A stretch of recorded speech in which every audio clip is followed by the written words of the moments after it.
Estamos de volta com Vida e Saúde. Hoje eu estou aqui com a doutora Sofia Rinaldi, nutricionista. Nós estamos falando sobre dietas e modas. Dietas da moda, né, que o pessoal costuma aí, mitos e verdades. E eu estou esperando a sua ligação aqui para nós. Muita gente já ligando para a gente, fazendo a pergunta. 0800 777 0021 ou então 0 operadora 19 3871 9620. Ligue para cá, faça a sua pergunta, que a Sofia está aqui para responder para nós com certeza. E olha, obrigado por você que está ligando para nós, tá? Eu gostaria aqui de agradecer a Juliana de Jaú e a Margarida de Várzea da Roça, na Bahia. Mas antes aqui eu deixei uma pergunta no ar, não me esqueci não, doutora. Suplementos alimentares, como é que é esse esquema? Tem gente que está trocando aí uma refeição, por exemplo, o almoço, está trocando a janta, tem gente que troca o almoço e até a janta por suplemento alimentar, dizendo que vai conseguir alcançar aí o emagrecimento. Isso está correto ou não está? Não, não está correto. Temos diversos suplementos alimentares, então temos aqueles que fazem complemento de proteínas, gorduras e carboidratos, e aqueles só proteicos, como o famoso whey protein. Então, não é uma atitude coerente uma pessoa substituir uma refeição. Ela tem que se lembrar. E depois, vai continuar vivendo à base de pozinho a vida inteira? Não vai. Então, não é certo trocar uma refeição por um substituto algum. É porque depois também ela volta a talvez comer mais ainda. Vai comer a mesma coisa. Alguns suplementos dão um pouquinho mais de saciedade, mas não são todos. Então, às vezes, a pessoa precisa do processo de mastigação, que é quando o corpo vai falar para o organismo, o nosso cérebro vai entender que a gente comeu, que a gente está saciado. Então, precisamos um tempo para fazer essa ligação, né? Existe um tempo, né? Parece, uma vez eu acho que eu li alguma reportagem, alguma coisa desse tipo, parece que existe, eu acho que 10 minutos, 5 minutos, não sei quanto tempo que leva para que o nosso cérebro comece a entender que está mastigando. Isso vai depender do produto que a pessoa está consumindo e da mastigação. Então, se é uma pessoa que mastiga pouco, ela vai demorar um pouco mais a se sentir saciada do que uma pessoa que deixa o alimento ficar pastoso. Então, isso vai ser muito relativo ao tempo. Então, quando eu tomo, por exemplo, suplemento alimentar, não ocorre esse processo? Não. Por exemplo, o whey protein é um suplemento proteico à base de leite. Ele dá uma saciedade fantástica. Então, para lanches intermediários, aquela pessoa que está com muita fome, legal, é ótimo, é proteína. Agora, temos alguns substitutos alimentares que não são de boa procedência, que não conseguem ser controlada a produção deles. Então, temos casos até de problemas hepáticos, problemas no fígado, por conta da utilização desses substitutos. Ok. Bom, vamos lá. Juliana Cristina Rodrigues, de Jaú, que é interior de São Paulo, está fazendo a seguinte pergunta. Gostaria de saber de como seria uma alimentação ideal para quem está amamentando. Uma boa pergunta. Como que é? Ela chama? A Juliana. Juliana, também estou amamentando, então vai depender da fase do teu bebê e como que é a tua produção de leite. Então, fazer uma restrição alimentar no período de amamentação não é aconselhado porque pode chegar a diminuir a produção de leite. E o que mais procura é ter uma amamentação exclusiva até os 2, 3 anos de idade. Então, não é adequado quem está amamentando fazer uma dieta restritiva. Se alimente de todos os grupos alimentares, evite os industrializados e vai controlando aos poucos a quantidade. Eu acho que é a melhor solução. Sim. Existe também, eu não sei se é folclore ou é verdade, essa questão dessa restrição da mulher que está amamentando. Tipo, não come feijão, algumas coisas que parece que provoca cólica na criança. É real isso mesmo? A gente tem que lembrar que um recém-nascido, ele ainda não tem a flora intestinal igual a nossa. Ele vai receber todos os lactobacilos e as bactérias do intestino através do leite materno ou, dependendo do tipo de parto, através do canal vaginal. Então, em questão de gases, não é totalmente verdade que algum alimento vai causar gases. Agora, um alimento que contenha cafeína pode sim passar pelo leite e estimular um pouco mais a criança. Por isso que a gente pede para evitar o consumo de álcool em 2 horas após ingerir para a amamentação, para deixar o corpo eliminar o álcool sozinho. Geralmente não é bom, né? Não é bom. E também a questão de Coca-Cola, esses refrigerantes. Sim, nada que é industrializado é muito saudável. Então, não é bom, porque tem que pensar que a mulher está fazendo a sua energia, seus nutrientes para ela e para mais um indivíduo. Então, uma responsabilidade muito grande. Que nutrientes a gente vai passar pelo leite? O que a gente está consumindo e o que a gente já tem em estoque. Então, precisamos ter uma alimentação saudável. Quer dizer, o que você consome vai para o neném. Sim, vai para o neném. Okay. Eu tenho mais uma pergunta aqui também da dona Margarida Salles Carneiro, de Várzea da Roça, na Bahia. Roca ou Roça? Bom, aqui não sei dizer agora direito, mas é da Bahia. Tenho refluxo e intolerância à lactose e fico muito mal. Mesmo assim, tenho muita azia, gases, dores. Faço acompanhamento com gastro e tomo alguns remédios, o omeprazol, por exemplo. Ela gostaria de algumas dicas de alimentação para não passar mal. Bom, primeiramente, excluir esse grupo alimentar vai depender do grau de intolerância da pessoa. Então, se ela consome alimentos sem lactose e não tiver os sintomas, ela pode estar fazendo uso desses alimentos. Agora, se continuar os sintomas, vai ter que realmente retirar esses produtos da alimentação. Agora, a principal questão é tratar o intestino. A lactose acaba deixando o nosso intestino mais inflamado. Nessa inflamação, nesse estufamento, as microvilosidades, que são as ondinhas que o nosso intestino tem para ter a absorção de nutrientes, acabam diminuindo. Então, por isso pode chegar a dar até diarreia. Então, o importante é tratar o intestino para diminuir essa inflamação localizada e diminuir até os efeitos da lactose no corpo quando ela foi comer alguma coisa. Hoje também temos a oportunidade de usar a enzima, a lactase, que é a enzima que digere a proteína, a lactose, mas não é bom ficar usando todas as vezes. Então, tem que controlar e tomar a enzima localizadamente sob a orientação de um médico. Tem pessoas que nunca tomou leite a vida inteira, de repente surge esse problema de intolerância à lactose. Por que disso? E tem pessoas também que eu já vi que tinha intolerância, que começaram desde criança, né? E de repente começa a tomar leite e não tem mais. O que é isso, doutora? Nossa genética nasce com a gente, é a nossa junção dos nossos pais. Então, pode ser que a gente tenha nascido já com a intolerância à lactose, o gene para intolerância à lactose. Ele não acordou no momento que a gente nasceu e a gente ficou doente. Teve uma inflamação e isso foi um start para começar a intolerância. Então, pode ter sido algum resfriado, alguma infecção alimentar que pode ter desencadeado essa intolerância à lactose. O comum é que nós, humanos,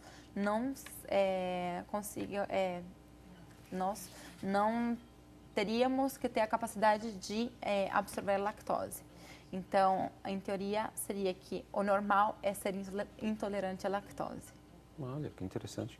Olha, vamos aqui, tem uma pergunta do Benedito aqui, Lourenço, de Faria, de Camanducaia, Minas Gerais. Obrigado, Benedito. É interessante essa pergunta dele aqui, porque todo mundo faz a mesma pergunta, tenho certeza. Boa noite. Se eu resolver substituir o açúcar pelo adoçante para poder emagrecer, é bom ou ruim? Isso é uma boa pergunta, porque todo mundo faz. Agora não vou usar mais açúcar, né? Cortar açúcar de vez, mas o adoçante é bom? Não é bom. Não é bom retirar o açúcar e consumir adoçante.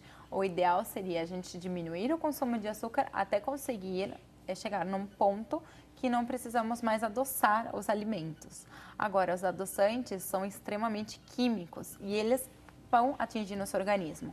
Dependendo do tipo de adoçante, a comunidade científica já estabeleceu uma quantidade, uma dosagem certa. Então, dependendo do que a gente come, até alimentos industrializados, que são supostamente sem restrição nenhuma, já tem adoçante. Então, a gente precisa ter cuidado para não ultrapassar a dosagem máxima. Hoje em dia, os melhores adoçantes que estão sendo recomendados são o xilitol, que é o famoso adoçante do chiclete, que a gente não percebe que é um adoçante. É um produto proveniente do milho, ele não tem sabor. Mitol. Xilitol. Xilitol. Xilitol. E o stevia, que é de uma planta andina. Está na moda. Está na moda, só que tem algumas marcas, cada um pode fazer seu extrato, seu adoçante, de uma parte diferente da planta. E isso vai dar uma característica diferente ao sabor. Tem algumas marcas que fica bem difícil de aquele experimentar. Açúcar mascavo, que a turma fala que aquele açúcar menos processado é mais saudável? Ele tem mais vitaminas e minerais, mas a gente tem que pensar que o consumo de açúcar tem que ser reduzido. Então, se a gente for pensar em questão de vitaminas e minerais, tudo bem, para consumir grandes quantidades de vitaminas e minerais do açúcar, tem que consumir muita quantidade. Então, ele é menos pior, realmente, mas não deixa de ser um açúcar.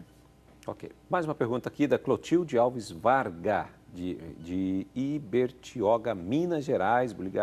Obrigado, Clotilde. O que é bom para curar anemia? Anemia, precisamos aumentar um pouquinho o ferro e tem vários tipos de anemia. Então, temos que ver o ferro, ver a qualidade da alimentação, porque temos alguns alimentos que diminuem a absorção do ferro. Então, por exemplo, o cálcio, se a gente pensa no espinafre, que é um alimento riquíssimo em ferro, e a gente pensa no creme de espinafre que vai leite e tem cálcio, ele acaba diminuindo a absorção do ferro. Então, a gente precisa pensar nessas combinações de alimentos para ter uma melhor absorção. Geralmente o ferro é melhor absorvido com vitamina C junto, então um suco de limão, um suco de maracujá, de abacaxi, vai ser melhor do que consumir um feijão, um espinafre sem nada. Um espinafre com carne, por exemplo? Um espinafre com carne, pode ser. Eu gosto de fazer com uma carne moída, bem refogada, fica ótimo. Olha, a Maria Belisária de Alencar, de Itapajé, Ceará. Tenho diabetes e colesterol e uso o óleo mazola de milho, óleo de milho, né? Uhum. Gostaria de saber se tem aí indicação em relação a isso, porque ela tem diabetes e colesterol, óleo de milho. O diabetes não vai interferir no uso do óleo. Agora, tem que ver a quantidade de óleo que usa por mês. Então, tem que ver a quantidade de pessoas que moram com você, que se alimentam na casa e ver se o consumo está excessivo. Eu sempre peço para meus pacientes contabilizarem o que estão usando de óleo. Então, vai fazer uma preparação, utiliza uma colher de chá, uma colher de café, que são aquelas colheres menores, para dosar a quantidade de óleo para refogar. Principalmente porque são muitas calorias que a gente não percebe e porque nada em excesso faz bem. Independente do óleo, né? Independente Se for de do óleo. óleo de canola, óleo de milho. De coco, do que for. Tem que ter um controle. Tem que ter um controle. E também evitar frituras, no caso dela aqui, nós estamos falando de colesterol e diabetes. Ela teria que diminuir as frituras e o excesso de carboidratos. Então, é aquela história de começar a consumir um pouco mais de vegetais e deixar de lado, só para uma pequena parte, para os cereais e demais Fazer alimentos. mais cozidos, né? Mais Os alimentos cozidos. mais cozidos. Sim. Bom, interessante. Olha, a Helena Búbula, de Itapira, São Paulo, que é interior de São Paulo. Deixa eu ver, ela faz pergunta, tenho refluxo, posso tomar leite durante o dia e para não passar mal, o que poderia tomar no lugar do leite antes de ir dormir? O ideal realmente é excluir o leite. Se o leite está sendo o causador do refluxo, não é bom a gente ficar agredindo o nosso organismo o tempo todo. Então, sim, começa diminuindo um pouco do consumo de leite. Agora, temos alguns chás medicinais que podem melhorar o refluxo. Então, temos a espinheira santa, que é ótima para refluxo, junto com camomila, que é um anti-inflamatório. Chazinhos, né? Chazinho. Então, ao invés de tomar o leite, toma um chá. Aliás, a senhora é fitoterapeuta. Né? Fitoterapeuta. Fitoterapeuta.